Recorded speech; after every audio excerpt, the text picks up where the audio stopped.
Bueno, bienvenidos y bienvenidas a todos y a todas. Hoy es un día precioso, increíble, y no solo por las noticias que nos hemos ido enterando en las últimas horas, que también, sino porque se hace realidad y se plasma un trabajo precioso, muy bonito y riguroso también, que se ha venido haciendo por un grupo de expertas y expertos, yo creo que con los mejores cerebros que tiene este país en todo lo que tiene que ver el derecho laboral. No voy a ir nombrándolos porque serían muchos y no tenemos tiempo suficiente, pero aquí están entre nosotros y entre nosotras, con el equipo del grupo parlamentario, abogados, profesores y profesoras de la universidad, etcétera, y por supuesto también, y esto quiero ponerlo en valor, es una concreción de ese pequeño trabajo de hormiguita que se ha ido haciendo en todos estos años junto con los colectivos sociales, junto con los conflictos laborales, en los que nosotros nos veían con una pequeña libreta y apuntando las cosas que nos iban diciendo y que creíamos y que nos comentaban, nos exigían que eso tenía que estar en ley, que las cosas en este país tenían que cambiar. Aquí está esta proposición de ley por la estabilidad en el empleo y contra la precariedad, que me genera una alegría inmensa y que esperemos que pueda llegar a buen puerto, y que tiene un único objetivo, y es conseguir evitar que la democracia se quede en las puertas de los centros de trabajo, que la democracia se quede en las puertas de las empresas, que una vez por todas en este país la democracia pueda abrir esas puertas y pueda entrar dentro, y que la relación entre la gente trabajadora y los que son dueños de las empresas, los que son dueños del capital, pueda ser mucho más igualitaria y mucho más justa de lo que es ahora. Yo no quiero añadir nada más, estoy muy emocionado después de estos meses de trabajo y de ver que esto se concreta, y les dejo ya, así, para no cansarles y para que hablen la gente verdaderamente experta en este asunto, les dejo la palabra con la compañera Aina Vidal, que es la portavoz de empleo en Común Podem y es compañera del grupo parlamentario. Muchas gracias por haber venido, de verdad, de corazón.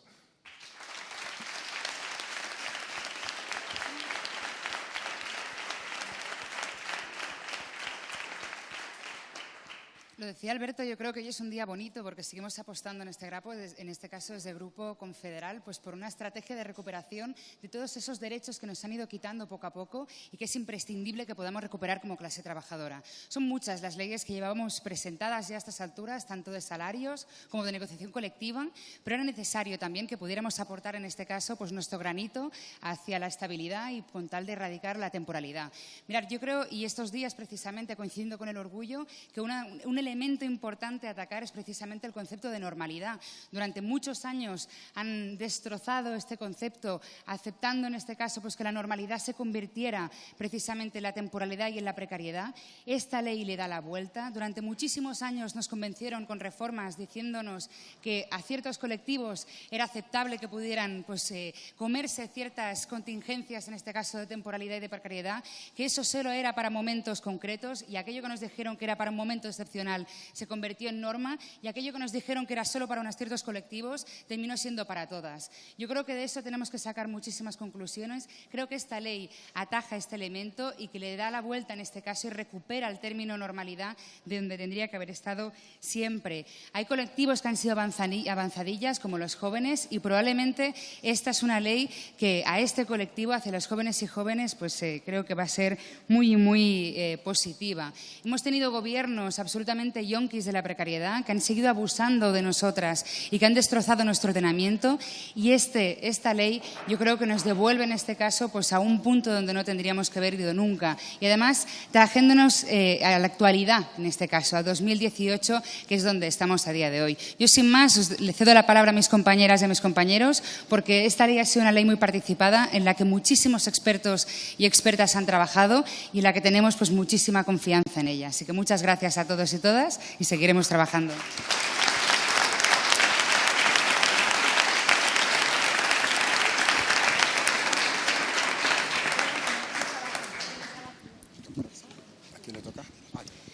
Bueno, pues buenos días a todos y a todas. Gracias por vuestra presencia. Yo quiero empezar agradeciendo, como no puede ser de otra manera, el maravilloso trabajo que el equipo redactor de esta ley ha hecho para ofrecérsela a la sociedad española.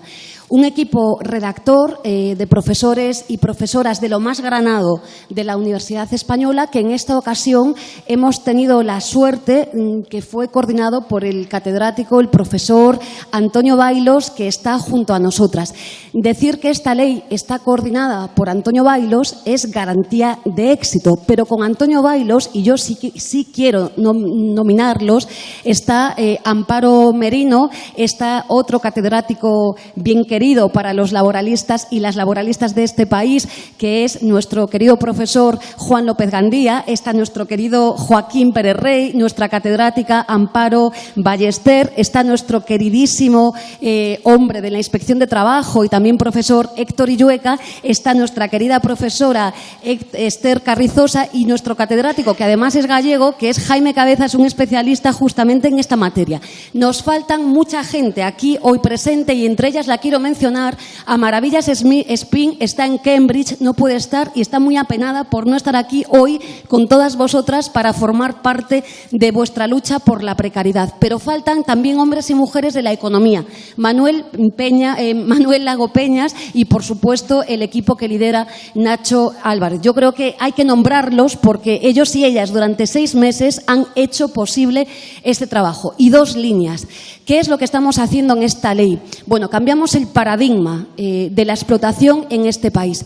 Solo voy a dar unos pocos datos, pero los tengo que dar, porque la mitad de los asalariados y asalariadas en el régimen general en nuestro país son precarios. Y esto es hablar de cosas muy serias. Los voy a citar. ¿Quiénes son estos hombres y mujeres? Pues son, por ejemplo, 1.400.000 personas que tienen un contrato indefinido, pero a tiempo parcial. Son también 150.000 fijos discontinuos. Son, fijaos, 3.100.000 trabajadores y trabajadoras que tienen un contrato temporal a jornada completa. Son nada más y nada menos que 1.100.000 personas que tienen un contrato temporal a tiempo parcial. Y fijaos, son 3.400.000 personas que están en el desempleo. Este es el mundo de la precariedad. Esta ley justamente habla de ellos y de ellas. Por eso es tan importante. Y otro dato más. ¿Qué hacemos en la ley? Cambiamos el paradigma, como ha dicho Alberto, para que el principio fundamental sea la estabilidad en el empleo. Es una ley, por dar un titular, que lo que hace es convierte en nulo, sanciona con la nulidad cualquier irregularidad en la contratación temporal. Y esto es volver a otro mundo. Ya no hablamos de otra cosa. Es que si hay fraude en la contratación, este trabajador y trabajadora se queda en su puesto de trabajo. Y esto es fundamental. Y 2, es una ley que, como dije, abarca la versatilidad de la temporalidad, de la precariedad, pero sobre todo para 3 colectivos que están sufriendo muchísimo en nuestro país. La primera es una ley, y aquí está nuestra catedrática, con un enorme impacto de género. Si podemos hablar de precariedad en algún colectivo social, esas son las mujeres. Esta ley, desde luego, revierte la situación de discriminación que sufrimos las mujeres en el mundo del trabajo. 2, es una ley para los jóvenes y las jóvenes de este país. La enorme marea negra, no os canso con datos, que padecen estas fórmulas de explotación. Y finalmente, y no podemos olvidarnos de ellos, son los parados y las paradas de larga duración en España. No nos olvidemos de ellos. Es una ley maravillosa. Creo que hoy empieza, una nueva realidad en el tiempo de trabajo y, desde luego, esperamos que ahora que ha cambiado el Gobierno, sí salga adelante.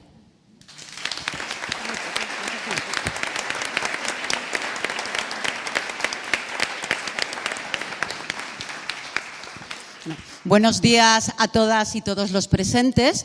Bueno, tras esta estupenda exposición que ha hecho Yolanda de los aspectos generales de la ley, yo me voy a centrar básicamente en 2 elementos, porque hemos considerado que era necesario abordar una reforma de entidad en su régimen jurídico. Me estoy refiriendo básicamente a la contratación o al trabajo a tiempo parcial y también al denominado trabajo fijo discontinuo. ¿Por qué se han introducido mecanismos correctores de entidad en el trabajo a tiempo parcial? Pues sencillamente porque nuestra finalidad ha sido recuperar la calidad del trabajo, ya que nos encontramos ante un contrato a tiempo parcial que en su configuración actual está enormemente devaluado, feminizado y además es un contrato de ínfima calidad que está asociado por lo común a trabajos de duración determinada y a sectores de actividad poco cualificados y remunerados con escasas oportunidades de promoción. Además, tal y como apuntamos en la exposición de motivos de la ley, con esta figura, con el contrato a tiempo parcial, se han querido maquillar las estadísticas de desempleo y además se ha querido garantizar a las empresas una permanente disponibilidad de mano de obra a través del incremento de las prerrogativas empresariales en materia de tiempo de trabajo, tal y como pone de manifiesto esa posibilidad de llevar a cabo una distribución irregular de la jornada o la regulación que se realiza de las denominadas horas complementarias. En definitiva, creo que podemos hablar de una gran movilidad horaria del trabajo a tiempo parcial que abre las probabilidades de un trabajo no declarado, de un trabajo a plena disponibilidad de 0 horas o a llamada. ¿Cuál ha sido el objetivo de esta proposición de ley? ¿Qué hemos pretendido? Pues sencillamente vigorizar, fortalecer el trabajo a tiempo parcial, pero también dotar de seguridad jurídica a los trabajadores y trabajadoras, garantizándoles un régimen jurídico racional a través de un replanteamiento global de todos y cada uno de sus presupuestos. En definitiva, lo que hemos pretendido ha sido dignificar el trabajo a tiempo parcial, generando estándares de calidad y transformarlo en una herramienta útil que permita el acceso a un trabajo productivo y de calidad, pero también el acceso a un trabajo libremente elegido por los trabajadores y las trabajadoras. También hemos querido que el trabajo a tiempo parcial sirva para atender las necesidades de las personas jóvenes, de conciliar, de compatibilizar su trabajo con la formación, con actividades de cuidado y también con situaciones de pluriempleo o pluriactividad. Era absolutamente imprescindible, por otra parte, lograr una equiparación efectiva entre trabajadoras y trabajadores a tiempo parcial y trabajadores y trabajadoras a tiempo completo, en otras razones para dar cumplimiento a la normativa europea y garantizar la igualdad efectiva entre mujeres y hombres, porque un trato diferenciado, tiempo parcial, tiempo completo, puede dar lugar a situaciones de discriminación indirecta por razón de sexo, tal y como reiteradamente ha venido declarando el Tribunal de Justicia de la Unión Europea. ¿Y cómo conseguimos esta equiparación? Pues lo hemos intentado hacer por distintas vías. Hemos considerado que el trabajo a tiempo parcial tiene que dejar de ser un trabajo a plena disposición, un trabajo a llamada, que impide compatibilizarlo con otros trabajos y que impide además la formación de los trabajadores y trabajadoras desempleadas. Y para ello hemos establecido un sistema de especificación a priori del tiempo en que se va a desarrollar la actividad laboral y criterios de registro horario a disposición de la Inspección de Trabajo y también a disposición de los representantes de los trabajadores. Nos ha parecido importante proceder a un cambio conceptual, a un cambio de denominación y de ahí que hayamos transitado del concepto contrato a tiempo parcial al de trabajadora y trabajador a tiempo parcial. Es verdad que nos hubiera gustado incorporar un lenguaje inclusivo, trabajadora, trabajador, pero eso nos parecía que no tenía sentido en este supuesto específico y lo que hay que abordar es una corrección total del Estatuto de los Trabajadores que esperamos que se pueda hacer pronto. Fundamental también formular con rotundidad el sistema de igualdad de derechos entre tiempo parcial, tiempo completo, y para ello hemos previsto que la reducción proporcional de los derechos en proporción a la jornada solo sea posible cuando así esté expresamente previsto en una disposición legal o reglamentaria o en el convenio colectivo aplicable y siempre que ello sea consecuente con la naturaleza del derecho en cuestión. Fundamental devolver a los trabajadores y a las trabajadoras el control de sus tiempos. Para ello hemos eliminado las polémicas horas complementarias. Hemos previsto la posibilidad de realizar horas extraordinarias, siempre retribuidas y sin posibilidad de compensación con tiempos de descanso, y también desaparece la posibilidad de llevar a cabo una distribución irregular de la jornada para los trabajadores y trabajadoras a tiempo parcial, con la finalidad de llevar a cabo esa compatibilidad entre tiempos. El derecho de los trabajadores y trabajadoras a la reducción de jornada también está prevista por causas justificadas que estén conectadas no solamente a razones familiares, sino también a la formación, promoción y perspectivas profesionales y discapacidad. Y de esta forma evitamos estigmatizar a quienes ejercen sus derechos de reducción. En definitiva, la empresa ahora tendrá que acomodarse a una nueva organización de los tiempos, a una distribución del trabajo mucho más sensible a las necesidades de los trabajadores y de las trabajadoras. Y ya para finalizar, porque creo que el tiempo lo tengo muy limitado, no me voy a detener en el fijo discontinuo, solamente para terminar, deciros que también hemos querido reforzar al trabajador y a la trabajadora a tiempo parcial, garantizando que no se produzca unilateralmente por parte de la empresa un cambio, una modificación de la cantidad y del momento en que se trabaja. Para ello hemos previsto también sanciones accesorias y sanciones específicas cuando se trabaja por encima de la jornada establecida, cuando no figure en el contrato la especificación de horas y también cuando la especificación no esté debidamente registrada y a disposición de la inspección en cada centro de trabajo. Muchísimas gracias.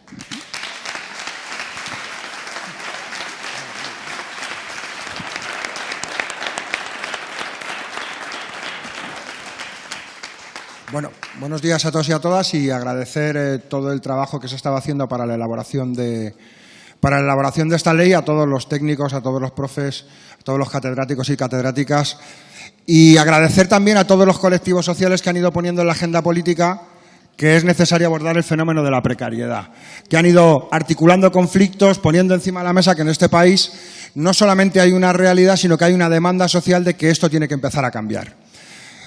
Abordar el fenómeno de la precariedad sería importante también que lo veamos desde el punto de vista global. Este planteamiento es un planteamiento específico, concreto, para abordar uno de los fenómenos de la precariedad, que es la temporalidad, pero sí que queremos plantear que desde el grupo parlamentario nuestro planteamiento es una ofensiva en general con lo que supone la precariedad como forma de vida para los sectores populares, que afecta a las cuestiones del trabajo, que afecta a la temporalidad en el trabajo, pero que está afectando a la vivienda con temporalidad en los contratos de alquiler, que está afectando a la educación con las dificultades que hay para poder permanecer en los centros de estudio, en la educación superior, a parte importante de los sectores populares, que está afectando también a la sanidad o que está afectando también a los niveles insoportables de precariedad que tiene hoy la propia administración pública. Es decir, que hay todo un modelo basado también en la externalización, en las empresas multiservicio y en toda una nueva fórmula económica que viene a plantearnos un nuevo modelo de vida para los sectores populares.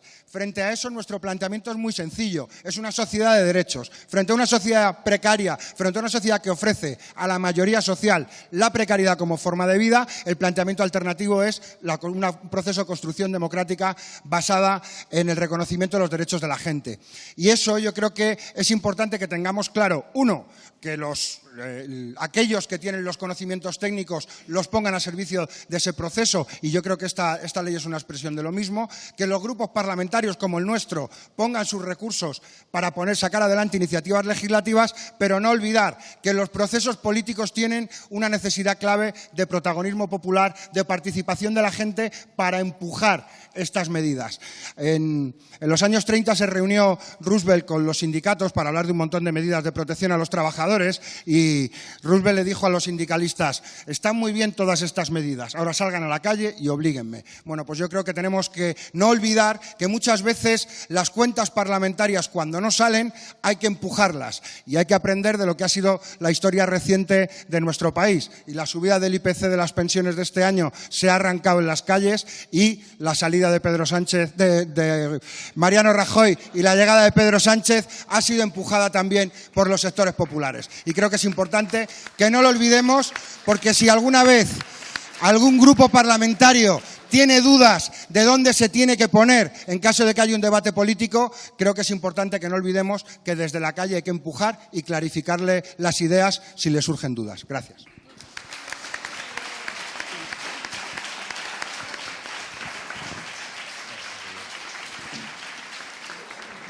Bueno, muy buenos días también a todas y a todos.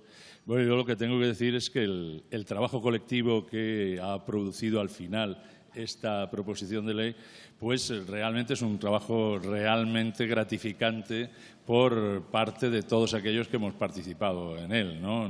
Nosotros tenemos una larga tradición como laboralistas en discutir políticas del derecho, ¿no? Y entonces, en ese sentido, el hecho de que el Grupo Confederal de Unidos Podemos, en Comú Podem, en Marea, pero ya me vais a permitir que no siga más, como tal, realmente el que nos haya permitido, el que hayamos podido trabajar conjuntamente sobre un tema tan decisivo como este, ha sido verdaderamente, bueno, pues muy gratificante, ¿no? Y además nos lo hemos pasado muy bien, con lo cual la verdad es que eso siempre conviene, ¿no? En estos tiempos en los que vivimos. Bueno, el tema fundamental, que yo creo las líneas más importantes, ya una parte ya se han ido señalando aquí, pero fundamentalmente yo creo que hay algunas ideas que son muy claras, ¿no? Esto no es una reforma laboral, o sea, nosotros no pretendemos hacer una reforma laboral o cambiarla, sino fundamentalmente una intervención sobre 3 puntos muy concretos. El primer punto es el tema de la contratación temporal, el otro es el tema del tiempo parcial y el otro es el fijo discontinuo, que realmente el de fijo discontinuo es feudatario, por así decirlo, de cómo proponemos nosotros el tiempo parcial. Amparo ya lo ha señalado como tal. Bueno, ¿cuál es el problema que tenemos ¿por qué lo ceñimos a este tema? Bueno, pues porque nosotros tenemos una tasa de temporalidad del 27% en el Estado español, ¿no? Es decir, que es la tasa de temporalidad más alta de toda Europa. Y la tasa media de temporalidad en la Unión Europea es el 14%. Bueno, ¿cuál es la causa por la cual nosotros en un momento dado vemos que nos disparamos hacia esas cifras verdaderamente espeluznantes? Pues fundamentalmente por el fraude y el abuso en la contratación temporal. Y por tanto eso era un elemento básico sobre el que había que intervenir. ¿Y cómo intervenimos? Clásicamente, nuestro sistema jurídico ha intervenido intentando limitar la contratación temporal sobre estímulos negativos o positivos económicos a la contratación temporal. Es decir, fundamentalmente manteniendo, por ejemplo, introduciendo una indemnización al finalizar los contratos temporales, estableciendo una especie de bonus o manus malus, yo nunca me entiendo bien cómo se llama. Es decir, siempre desde un punto de vista de desincentivación. Eso jamás ha producido los efectos que se querían. ¿Y por qué? Porque fundamentalmente para el poder empresarial, para el poder unilateral empresarial, la capacidad de discrecionalmente poder rescindir ese contrato, el contrato temporal, es muy superior a los estímulos económicos o no, que por otra parte tampoco son excesivos, ¿no? Entonces, por lo tanto, lo que había que centrarse era, desde nuestro punto de vista, sobre ese punto, ¿no? Sobre la causa del contrato, que era lo que normalmente nunca se había realizado. Es decir, ahora, en un momento dado, lo que hacemos en este proyecto, en esta proposición, es lo siguiente. Primero, entendemos que hay necesidades temporales de las empresas. Es decir, nosotros creemos que hay empresas que en un momento dado necesitan un trabajo temporal sobre lo que son sus actividades normales y por lo tanto hay que regularlas. Segundo elemento, sin embargo entendemos que las actividades normales y permanentes de una empresa tienen que ser cubiertas por un contrato de trabajo por tiempo indefinido. Esto es un elemento. Entonces, ¿cuáles son las causas que habilitan a la empresa a realizar una contratación temporal? Pues nosotros hemos reducido, hemos simplificado ese tema, ¿no? Hemos eliminado el famoso contrato contrato de obra o servicio determinado. ¿Por qué? Porque era el que más más abuso y más fraude contenía, ¿no? Y no solo eso, sino que hemos dicho y hemos prohibido expresamente en la ley que se entienda que el contrato se termina con la concesión, con el final de la concesión o la contrata administrativa, que era una tesis de la jurisprudencia que había eventualizado aún más este tema. Entonces, ¿nosotros qué hacemos? Hacemos dos causas de temporalidad. Una temporalidad por razones productivas, es decir, fundamentalmente ante el incremento ocasional e imprevisible de la producción, que no pueda ser atendida por la plantilla normal de la empresa, este es un elemento, y el otro es por causas organizativas, que es lo que tradicionalmente decimos o hablábamos de lo que es la sustitución de trabajadora o trabajador con derecho a reserva al puesto de trabajo. Sobre eso, esas son las causas y, por tanto, esa causa está fuertemente fijada y reforzada ¿sobre qué base? Sobre algún tipo de garantías formales, naturalmente, pero sobre todo por una garantía que es la que se ha señalado aquí desde el inicio. La idea de recuperar el fraude de ley y la nulidad derivada del fraude de ley como consecuencia de una contratación temporal que no se ajuste a lo que establece la ley. Y, por lo tanto, el trabajador que ve rescindido, la trabajadora que ve rescindido su contrato de trabajo, resulta que no se interpretará que es un despido improcedente, que es lo que está sucediendo ahora, con una indemnización de 33 días por año, que, en definitiva, para una contratación temporal de extrema rotación y de escasísima recorrido, pues naturalmente es prácticamente imposible. No, lo que ahora se hace es que el juez tendrá que declarar la nulidad de esa rescisión unilateral y, por tanto, se deberán los salarios de tramitación desde el momento en el que fue rescindido el contrato hasta ahí. Bueno, esto yo creo que es el elemento central. Hay, naturalmente, bastantes más, pero nos parece que solamente con la puesta en práctica de esta medida, nosotros podríamos posiblemente, en un plazo muy corto, rebajar la tasa de temporalidad de ese 27% hasta un 14% en los primeros años, sin ninguna dificultad como tal. Claro, naturalmente, además de eso hay muchas más prescripciones, ¿no?, que no voy aquí a señalar y que posiblemente, como todos tienen Yo recomiendo la lectura de esa exposición de motivos, porque las exposiciones de motivos que hacen las propuestas de ley del Grupo Unidos Podemos son muy didácticas y entonces se aprende muchísimo leyendo. Yo me acuerdo de la brecha salarial, la de la seguridad social, es decir, la ley Ballester, la ley López Gandía, ¿no? Sí. Bueno, y se aprende mucho. Entonces, en esta, pues esperemos que también se aprenda. Y entonces ahí se ve claramente cuál es lo que hay ahí detrás. ¿Qué es lo que también reforzamos? Naturalmente las sanciones, ¿no? Las sanciones de la Inspección de Trabajo. Y es más, en un momento dado indicamos que hay sectores como hostelería y construcción, que son sectores específicamente, digamos, de riesgo, por así decirlo, de riesgo de abuso y de fraude en la temporalidad, como por otra parte lo conocemos, y esto es un elemento que se conoce a través también del impulso sindical. Es decir, normalmente los sindicatos están en un momento dado, y aquí veo a alguno de los dirigentes sindicales, están insistiendo en que, cuidado, porque ahí hay toda una serie hay unas zonas clarísimas. Bueno, pues ahí se dice, la Inspección de Trabajo tiene que tener un plan especial de actuación sobre eso y, naturalmente, hemos subido la sanción de sanción grave a infracción muy grave como tal. Bueno, como digo, hay también otro tipo de actos o de procesos que hacemos cuando la entidad dispensadora de las prestaciones de desempleo ve que ha habido un encadenamiento de contratos. Entonces lo que se pretende, lógicamente, es que el propio órgano, la propia institución de la Seguridad Social le solicite al empresario que él la devolución de esas prestaciones para que, naturalmente, sea él el que los pague como tal. Bueno, no quiero sino señalar que, en última instancia, me parece, un trabajo, primero, desde el punto de vista razonable. Es decir, que lo que busca esta proposición de ley es una racionalización de las relaciones laborales sobre la base del artículo 35 de nuestra Constitución, que garantiza el derecho al trabajo, que garantiza la estabilidad del empleo.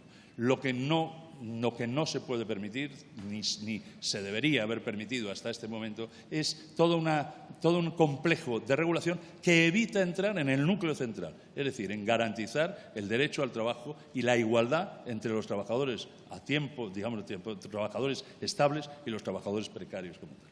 Nada más.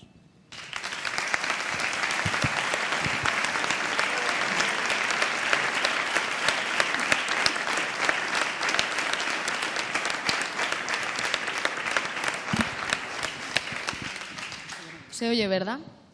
Bueno, gracias a todos y a todas por venir. Yo quiero empezar también reconociendo primero el trabajo de coordinación y de saber las leyes que nos hacen falta, que han hecho en este caso Yolanda Díaz, que es la terremoto de las leyes del Parlamento. Si os habéis dado cuenta, Yolanda tiene que ver con, me atrevo a decir que con todas las leyes importantes que hemos presentado, y siempre sabe qué ley es la siguiente, ya tiene 2 o 3 más preparadas que presentaremos en los próximos meses. Y también Alberto Rodríguez, que son los que a nivel parlamentario y como diputados y diputadas esta vez han coordinado en tanto que diputados esta ley. Y también agradeceros a los profesores, a las profesoras, a los expertos y expertas que hacéis esta ley. Han hablado 2, pero aquí están todos y todas y a lo mejor luego os apetece acercaros, aunque sea darles las gracias. Yo quiero agradeceros vuestra profesionalidad y vuestra generosidad porque es inconmensurable. O sea, el trabajo que aportáis ya sé que será gratificante. Me imagino que son muchos años de darle vueltas a estos temas y que verlo convertido en una ley es gratificante para vosotros y vosotras, pero para nosotras lo es aún más saber que estáis formando parte de este proyecto colectivo y aportando todos los saberes que tenéis y con esa generosidad, con esas sonrisas siempre. No sabéis la de horas que se pasan en el Congreso, en las salas que les decimos, los horarios que les decimos, los días de presentación que les pedimos porque las agendas son difíciles de cuadrar. O sea que gracias infinitas porque el trabajo que hacéis de verdad no tiene precio y creo que si se convierte finalmente no solamente en una proposición de ley, sino en una ley que cambie la vida de la gente, pues eso es algo que va a ser bueno para España y creo que siempre hay que deciros y agradeceros que estéis ahí para hacer estas cosas que son buenas y que son importantes para España. Es así. Y en este caso Antonio Bailos, que ha sido el coordinador. Yo creo que en España esta ola de cambio que estamos viviendo y que, entre otras cosas, tiene al movimiento feminista al frente en los momentos más importantes, estamos pidiendo sobre todo una cosa que es quizá fácil de decir pero muy difícil de hacer porque implica reorganizar muchos ámbitos de nuestra vida y de nuestra sociedad. Y es que los cuidados se conviertan en el centro de nuestra acción política y que podamos vivir vidas que sean sostenibles, que sean vivibles, que merezcan la pena ser vividas y que para eso todos los ámbitos de la sociedad, el trabajo entre ellos, tienen que estar organizados para permitirnos vivir y no sobrevivir y para poder cuidarnos a nosotras mismas, a nuestros hijos e hijas, a nuestros mayores, entre nosotros y nosotras. Creo que para poner los cuidados en el centro, esta ley es muy importante y voy a tratar de explicar por qué brevemente. Creo que, bueno, lo han dicho mis compañeros, la precariedad es el día a día para millones de personas. Cuando decimos que la precariedad es el día a día y que no solamente es precariedad en el empleo, lo decía Rafa muy bien, es una comprensión global de cómo poder organizar la vida de millones de seres humanos en nuestro país, nos referimos a que hay gente que no sabe cuándo va a encontrar un empleo, que no sabe cuántos meses va a tardar en encontrar un empleo y que ni siquiera sabe qué cosas tiene que hacer para poder encontrar ese empleo, porque no basta con echar currículum, no basta con tener estudios, no basta nada de lo que nos habían dicho que bastaba para tener un empleo y para poder aportar a la sociedad y recibir un salario.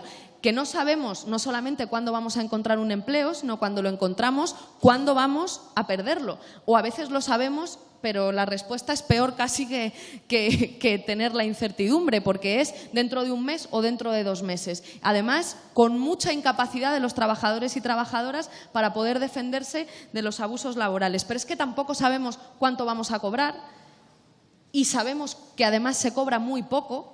No sabemos cuánto, pero muchas veces se cobra muy poco y sentimos que nuestros trabajos están mal remunerados y además no sabemos si eso que cobramos nos va a permitir alquilar y, por tanto, poder tener una casa en la que organizar un proyecto de vida. Eso es precariedad, la incertidumbre absoluta que nos impide organizar proyectos de vida. Frente a esa precariedad, frente a esa incertidumbre, nosotras creemos que hace falta construir un proyecto de país y un modelo de país que dé seguridades, que dé garantías, Porque si no es imposible organizar proyectos de vida, si no nadie se va a animar ni a tener hijos e hijas, ni a emprender proyectos vitales de pareja, ni a emprender ninguno de los proyectos que nos permiten al final decir, oye, mi vida merece la pena, estoy organizando una vida que merece la pena ser vivida. Para eso hace falta organizar leyes y una de las leyes que hacía falta es esta, una ley que diga frente a la precariedad en el empleo, nosotros y nosotras proponemos que haya estabilidad, porque uno de los elementos que hace falta para tener estabilidad en la vida es tener estabilidad en el empleo y saber que vas a tener salarios dignos, y para eso hemos presentado hace muchos meses una ley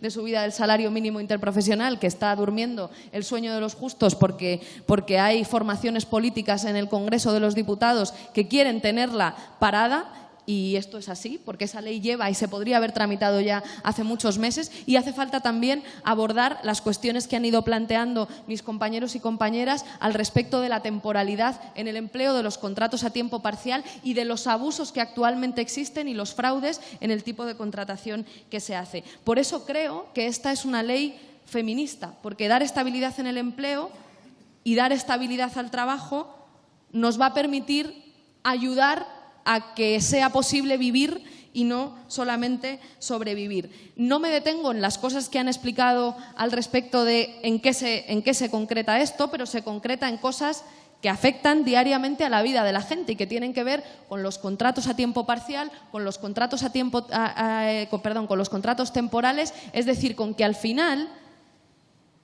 en España, si se contrata de forma temporal, sea porque existe una necesidad real de un contrato temporal, que la ley reconoce ese supuesto y da garantías al trabajador o a la trabajadora de que ese contrato es efectivamente temporal.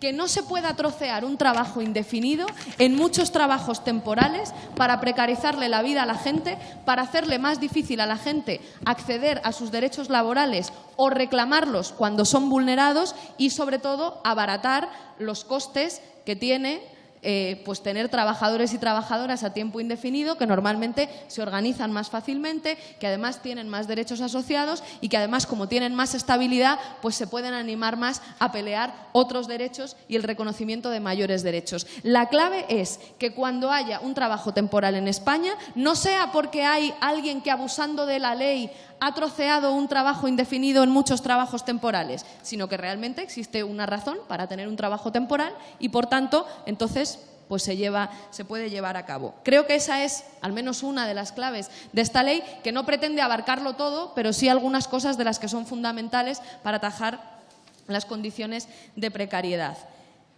Creo, por eso, que además es profundamente feminista, porque las mujeres estamos ahora sosteniendo los trabajos más precarios dentro de esa cadena de precariedad y somos las que más asumimos los trabajos temporales de forma, además, no voluntaria, pero los asumimos porque al final, primero, son los que más fácil nos dan y, segundo, los que nos permiten compatibilizarlo con las otras cosas que tenemos que hacer en la vida, que también en eso pues tenemos que adentrarnos, los permisos de maternidad y paternidad iguales e intransferibles, que es esa ley que ya está en trámite, pueden ayudar a equilibrar esas relaciones, pero al final tenemos siempre los peores empleos y en peores condiciones. Yo creo que ya hemos dado muestras suficientes de que las mujeres ya no estamos dispuestas a ser la base más precaria de este mundo de precariedad en el que estamos inmersas, pero por si acaso, pues tener una ley que nos ayude a garantizarlo tampoco viene mal, ¿no? Creo que es una de las demandas y de las reivindicaciones que está encima de la mesa. Y termino diciendo, estamos estos días insistiendo mucho en que viene un nuevo tiempo político y es verdad. Nos han dicho durante 2 años que no era posible, que eso de que el Partido Socialista hiciese acuerdos con Unidas Podemos, En Comú Podem, En Marea y con fuerzas catalanas y vascas, eso no era posible, que o pactaban con Ciudadanos o nada, que era imposible desalojar al Partido Popular, que era imposible vincular las pensiones al IPC y gracias a millones de hombres y mujeres que no solamente no habéis perdido la esperanza, sino que habéis estado en los curros, en los trabajos, en las calles, defendiendo que haya unas pensiones dignas, defendiendo, como han hecho las trabajadoras de H&M, que haya unos contratos dignos, y se han puesto en huelga indefinida y después de 9 días de huelga indefinida lo han conseguido, y los compañeros y las compañeras de Coca-Cola en lucha, que llevan años y años y años peleando por sus puestos de trabajo, y todas esas luchas concretas al final no solamente son por el puesto de trabajo de una, son por los derechos laborales de todos y de todas, y tienen que ver también con que esta ley sea posible, porque hay gente que en la concreta ha seguido defendiendo sus derechos laborales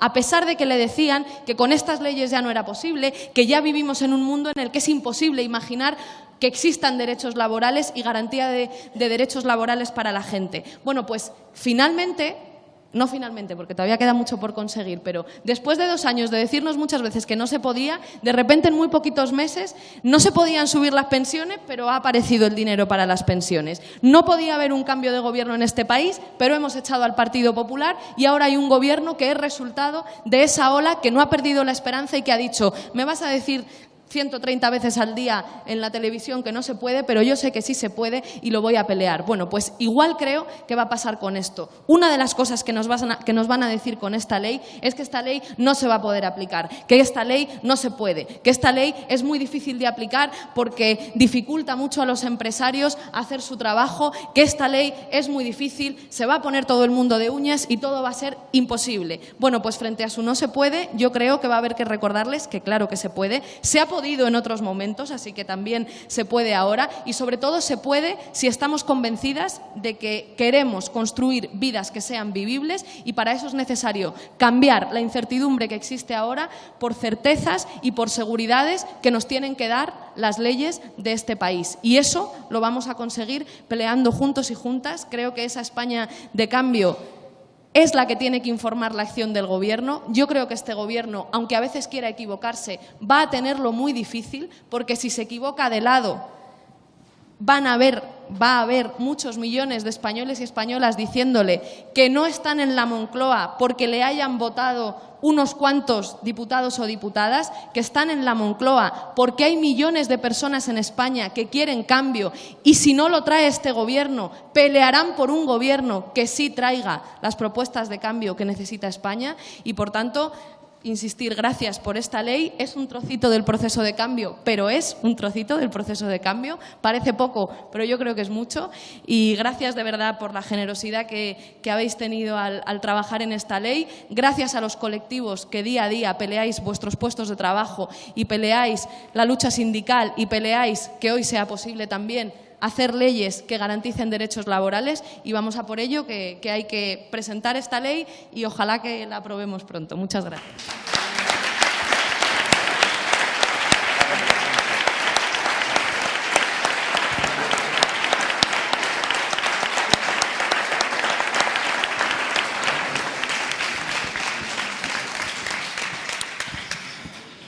Buenas tardes a todos y a todas. Y hoy estoy muy contento porque hay una diferencia muy importante entre lo que presentamos hoy aquí y las otras ocasiones en las que me he visto con estos compañeros y compañeras presentando proposiciones de leyes tan buenas como esta. La diferencia fundamental es que esta la vamos a poder negociar para que salga. Y esto no es una cuestión menor. Yo no podía evitar padecer una cierta frustración cuando, como resultado del trabajo de excelentes laboralistas, de profesionales, de nuestra gente, del equipo confederal, éramos capaces de elaborar una magnífica ley que decías, bueno, esto lo podrán estudiar en las facultades.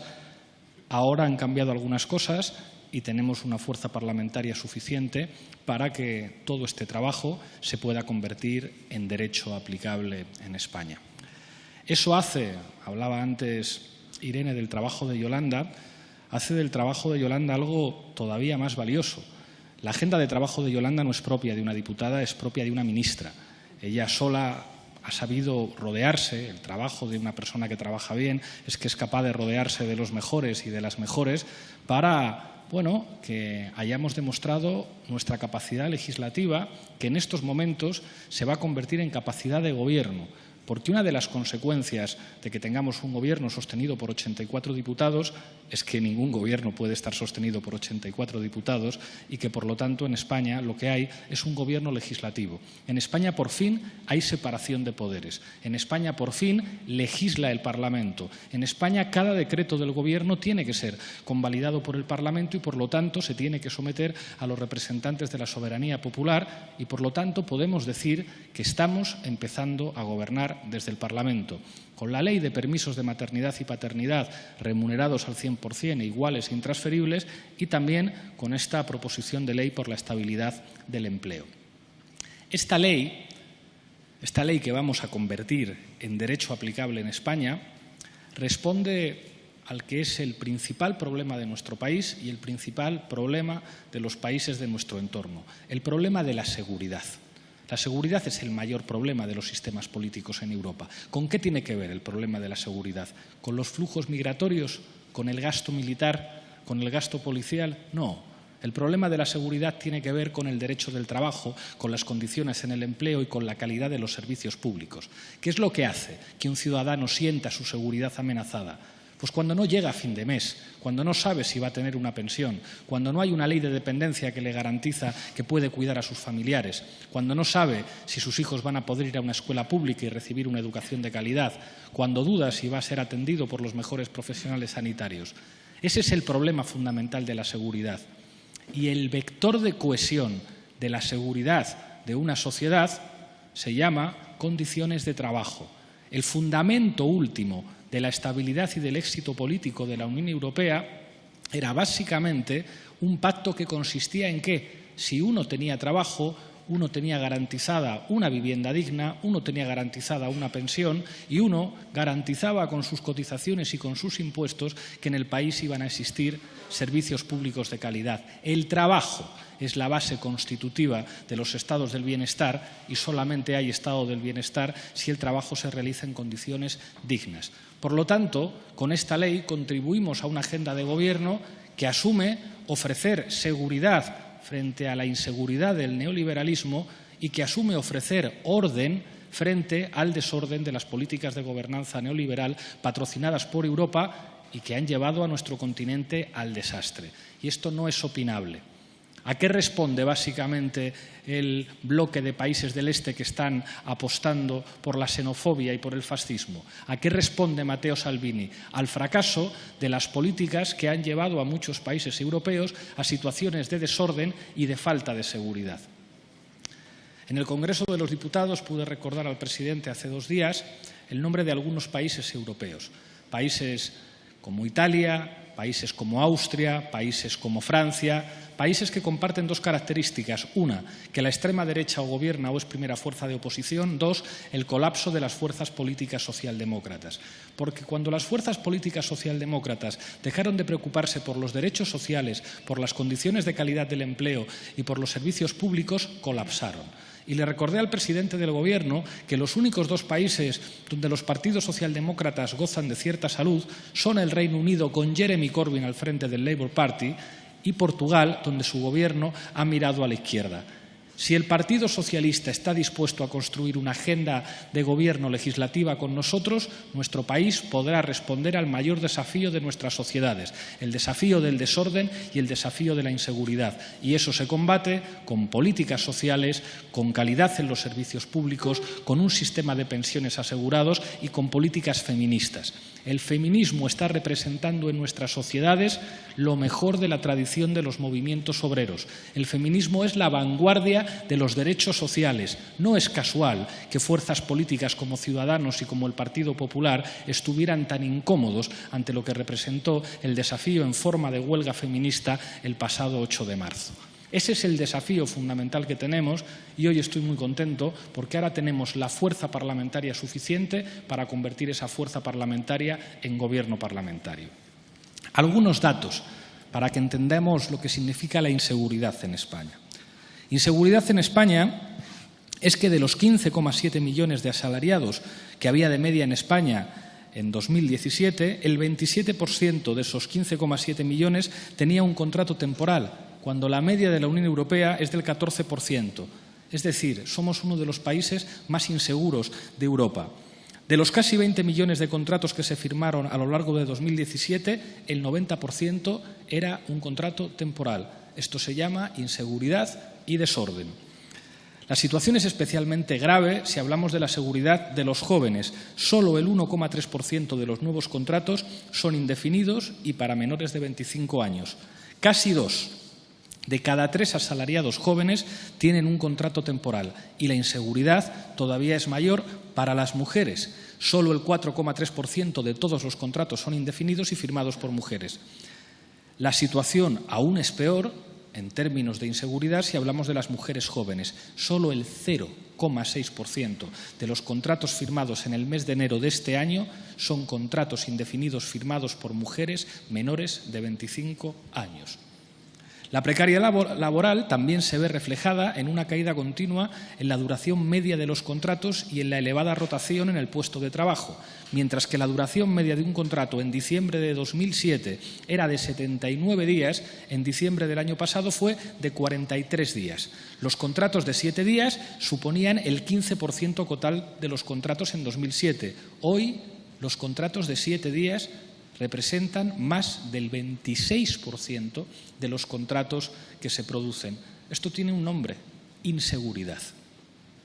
España es el país de la Unión Europea, junto con Malta, con una tasa peor de conversión del empleo temporal en empleo indefinido. Solo el 10% de quienes tienen un contrato temporal pasan a tener un contrato indefinido. Último dato que revela la inseguridad que estamos viviendo.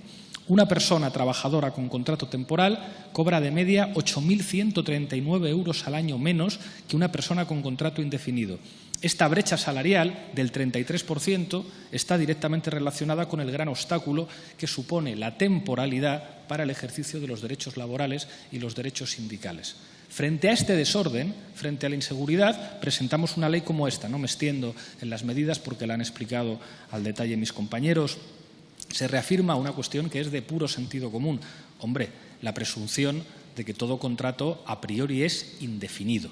Y si el contrato no va a ser indefinido, habrá que establecer de manera muy clara las circunstancias excepcionales en las que ese contrato no es indefinido. Y, por lo tanto, hay que recuperar una cosa que es de sentido común en el derecho del trabajo, que se llama causalidad.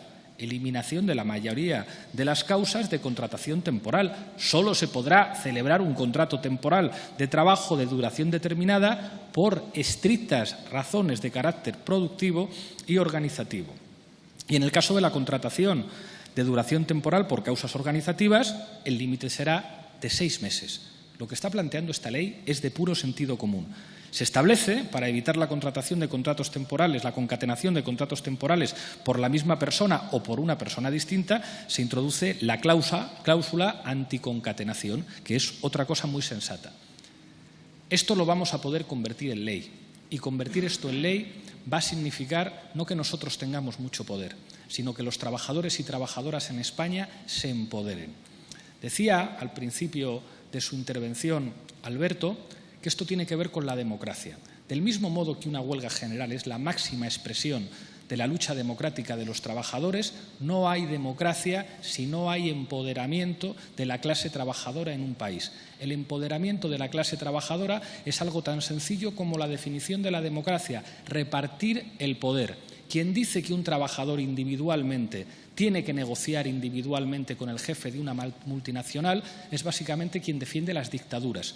Un demócrata nunca puede defender que un débil puede negociar en igualdad de condiciones con un fuerte. ¿Y quién protege a los débiles? Las organizaciones sindicales y el derecho. Solamente con un derecho que proteja a las mayorías sociales podremos hablar de la extensión de la democracia a nuestra sociedad. Sin sindicatos, sin derecho del trabajo, sin un Estado que proteja a la gente, sencillamente no hay democracia. ¿Quién teme a la democracia? ¿Quién teme al derecho? ¿Quién teme a los sindicatos? Los poderosos. Los poderosos, los que no necesitan una escuela pública porque tienen todo el dinero del mundo para pagarse las mejores escuelas, los que no necesitan una sanidad pública porque tienen todo el derecho del mundo para pagarse la sanidad que quieran. ¿Quiénes temen a los impuestos? Los que están felices teniendo sus sociedades en Delaware y sus cuentas bancarias en Suiza o en paraísos fiscales como Panamá. Esa minoría de privilegiados es la mayor amenaza contra la democracia. Y nuestro trabajo es empoderar al pueblo para garantizar que la democracia se fundamente en elementos materiales. Muchas gracias.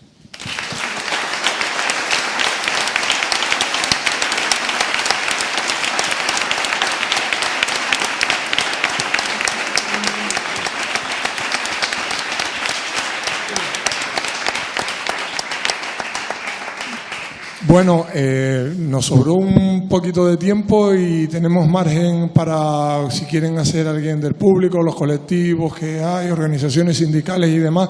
No tenemos mucho tiempo, pero sí que podemos hacer alguna pequeña preguntita y aprovechando que están nuestras expertas y nuestros expertos aquí, la compañera. Oh. Ella va con el...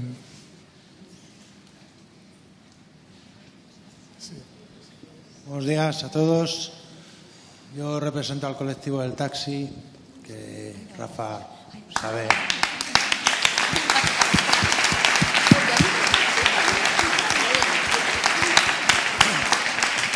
Estamos en una lucha permanente contra la uberización de la economía con los amigos de Pablo Cabify, los de Delaware, los de Uber.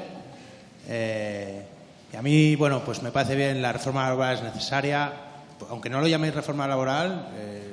Es reforma laboral, porque hay que evitar la precarización, ¿no? Entonces es reforma laboral, a las cosas se le llama por su nombre. A mí me salta una duda, yo soy asalariado, ¿de acuerdo? Del taxi, no soy titular.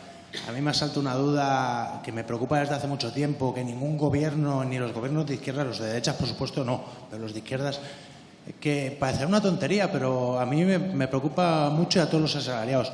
¿Por qué cuando un asalariado dedica más tiempo de trabajo porque lo necesita o por lo que fuere, cuando tienes dos pagadores y has cobrado más de 600 euros por cada uno de ellos, Hacienda te cruje vivo? Si yo dedico más tiempo de mi vida a trabajar porque lo necesito o por la razón que fuere, ¿por qué Hacienda me va a perjudicar en ese sentido? Yo creo que eso también sería necesario cambiarlo.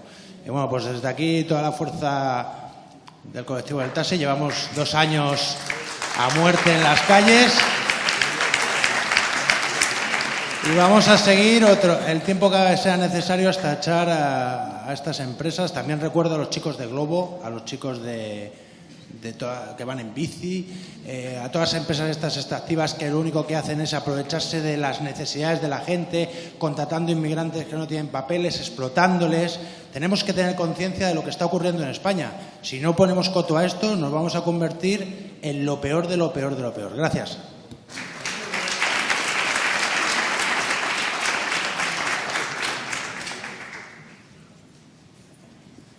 Hola, buenas tardes o buenos días. Quería agradecer a todos los que trabajaron y todas las que trabajaron por esta ley. Me presento, nosotras trabajamos en ayuda a domicilio y si hay precariedad en este sector es más, porque somos la mayoría mujeres. Trabajamos con dependientes de todas clases, de enfermedades degenerativas y demás. En nuestro sector, el día a día es la contratación precaria, obra y servicio, donde hay innovaciones todos los meses o todas las semanas. Las compañeras nunca saben lo que van a cobrar al siguiente mes. No pueden ni meterse en una hipoteca ni tener un proyecto de futuro. Aún así, están sacando adelante a sus hijos, a su familia. Tenemos compañeras también con horas complementarias, compañeras donde tienen tanta antigüedad, alguna en eventualidad, en contratos eventuales, tanto como las que estamos, entre comillas, fijas. Con lo cual, esas compañeras eventuales están desarrollando, igual que la que supuestamente está fija, unas enfermedades profesionales que no están reconocidas, terminan en unas condiciones físicas y mentales deplorables y nos tiran a la basura en el momento que ya no servimos, ya no tenemos la misma fuerza, ya tenemos bajas consecutivas un pañuelo de usar y tirar. Por lo tanto, agradezco muchísimo, muchísimo que hayáis hecho este trabajo. Gracias.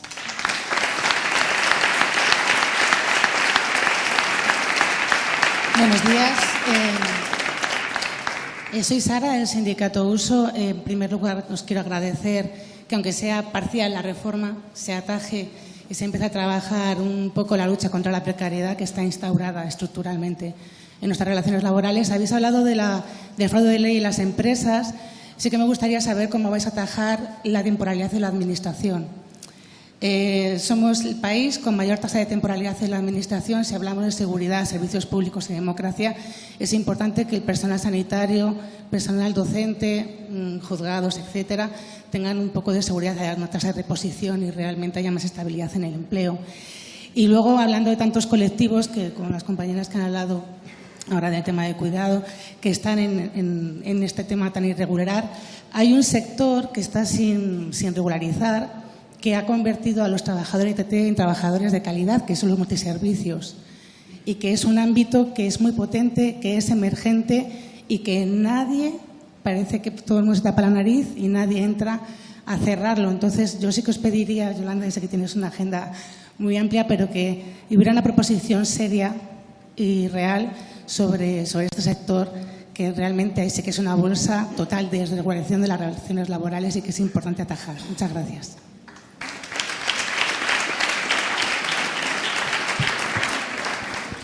Pues nada, esto respondemos así por partes. Aquí estábamos valorando yo y Yolanda la posibilidad, no sé qué le parecerá al compañero Bruno, que está ahí con el teléfono y que es experto economista, ya que economista no hay ninguno aquí sobre la tarima, que si quiere responder a la pregunta sobre Hacienda y Fiscalidad que hizo el compañero del taxi, que está perfectamente capacitado para hacerlo y además es un colaborador pues cotidiano nuestro del grupo parlamentario, y será un placer y un honor enorme darle el micrófono.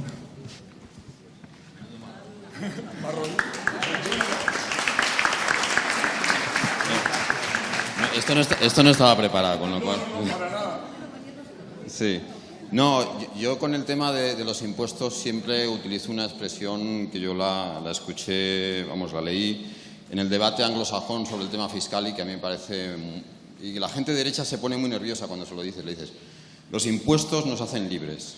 O sea, los impuestos a la mayor parte de la gente que tenemos un salario modesto nos hacen libres porque nos permiten utilizar nuestro salario en otras cosas que el Estado del Bienestar diferentes a las que el Estado del Bienestar nos garantiza, ¿no? El Estado del Bienestar con los impuestos nos garantiza una sanidad pública, nos garantiza una educación pública, nos garantiza unas pensiones públicas adecuadas y, por tanto, los impuestos a la mayor parte de la gente nos hacen libres. ¿A quién no hacen libres los impuestos? Evidentemente a los privilegiados a los que se refería Pablo, a esos latifundistas de capital que lo que utilizan es el discurso impositivo para beneficiarse de un reparto de la renta cada vez más desigual. Evidentemente, se pueden mejorar los sistemas fiscales, se pueden adaptar más a las necesidades de la gente, pero los impuestos es la base de la civilización que tenemos, de las sociedades civilizadas. Se puede mejorar mucho, se puede afinar, pero sin impuestos no tenemos una sociedad civilizada y no tenemos un estado del bienestar. Muchas gracias. Ahora el compañero Antonio responde. Pero yo voy a hacer lo mismo que ha hecho Alberto, ¿entiendes? Porque yo soy en esto un aprendiz, aprendo rápido. Entonces yo voy a dar la palabra a Joaquín Pérez Rey para que hable sobre el tema de las administraciones. Él además ha trabajado en este tema. Bueno, pues menudo compromiso. Yo creo que la ley tiene vuestro rostro y quiere acabar precisamente con todas esas concatenaciones de obra-servicio, de precariedad. Yo creo que lo ataja de una manera bastante severa y quiere acabar de una vez por todas con el fraude de ley que hay en las concesiones, sobre todo de ayuda a domicilio, y en el trabajo de cuidados, porque no hay servicios públicos de calidad si no están prestados por trabajadores con calidad, con estabilidad en el empleo. Son dos variables interdependientes. El empleo público es el otro gran elemento. Yo creo que de la reforma ya hay un elemento sustancial. todo el personal laboral de las administraciones públicas se va a beneficiar de este sistema de estabilidad reforzado. Yo creo que todo él. Además, cumpliendo con la normativa del Tribunal de Justicia de la Unión Europea, la incorporación de los 20 días e incluso reglas muy estrictas para evitar la concatenación, que es el otro gravísimo problema de las administraciones públicas. Y está previsto también en la propia ley que en un plazo muy corto de tiempo se aborde la otra pata del empleo público, la de las relaciones administrativas, que seguramente conoces bien, la que tiene que ver con los funcionarios interinos, con el personal estatutario de los servicios de salud. Yo creo que esta ley tiene ese rostro, ¿no? El rostro de que aproveche no solo a los trabajadores del sector privado, también a los del sector público y que, por tanto, también expolee la calidad de los servicios públicos. Y yo creo que si logra seguir adelante, la vida diaria de las mujeres trabajadoras de estos servicios imprescindibles para la vida de todos se va a ver muy beneficiada. Al menos eso espero.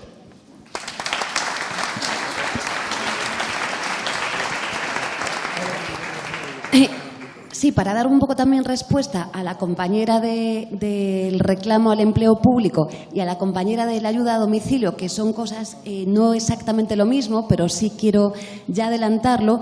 Tengo dos propuestas. Una ya lo sabe mi jefa y portavoza Irene, y aquí están dos compañeras diputadas del feminismo activo, tanto Ana como Pan, que lo vienen pidiendo. Es que vamos a sugerirle a Joaquín que aborde con urgencia esta cuestión. Él no lo sabe, lo vamos a hacer después en privado, pero ya se lo vamos a decir porque es un especialista justamente en esto. Y con el profesor López Gandía, insisto, no es lo mismo, pero son las grandes invisibles, las trabajadoras del hogar. Tenemos ya mucho trabajo avanzado con el profesor López Gandía y en breves le he prometido a Irene pues que en septiembre tendremos otra ley sobre esta materia. Bueno,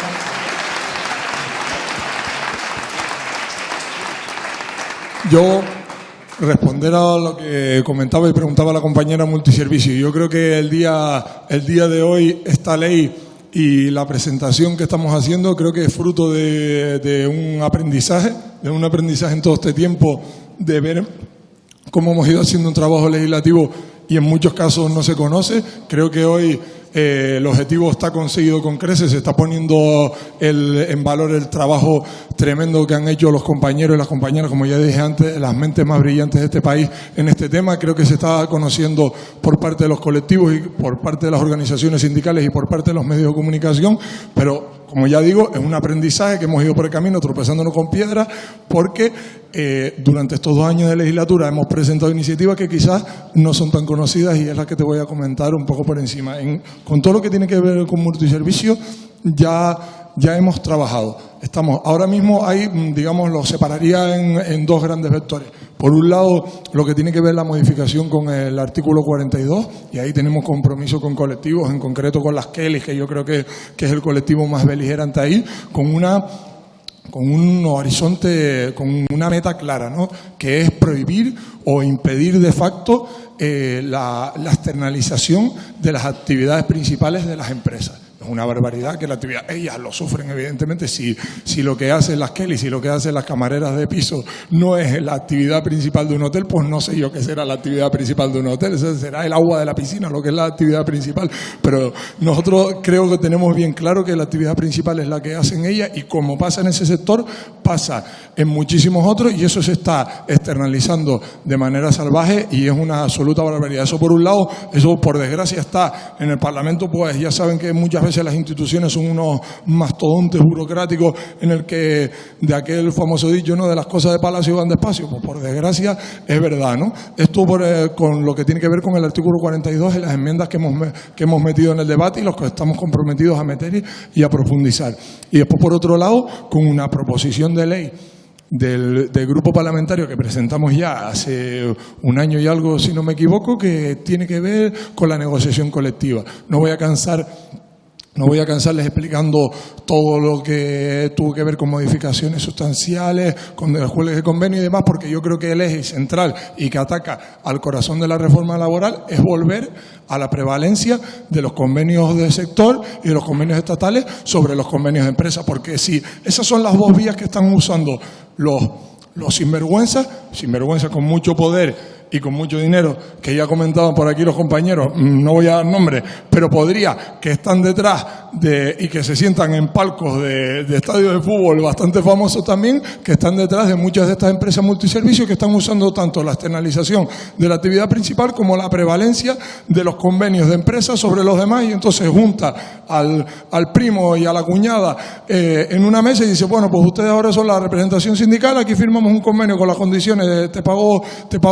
2 euros al año y lo firmamos todo, que como ahora la reforma laboral me lo permite, pues tiramos para adelante, ¿no? Estas dos medidas, esto ya se está haciendo trabajo parlamentario. Esta proposición de ley de negociación colectiva fue vetada sistemáticamente por el Partido Popular con el apoyo de Ciudadanos, pero como conseguimos la fuerza necesaria, como la sociedad española acumuló la fuerza necesaria para tumbar a este gobierno, ahora tenemos la posibilidad otra vez de llevarlo a debate parlamentario y esperemos que llegue a buen puerto, porque le recuerdo al señor Pedro Sánchez, a la señora ministra y a todo el equipo de gobierno que ellos se hartaron de prometer y prometer y prometer que iban a derogar la reforma laboral, y derogar la reforma laboral pasa por aprobar estas cosas. Esperemos, y si no, como dijo el compañero aquí, pues presionemos, no queda otra.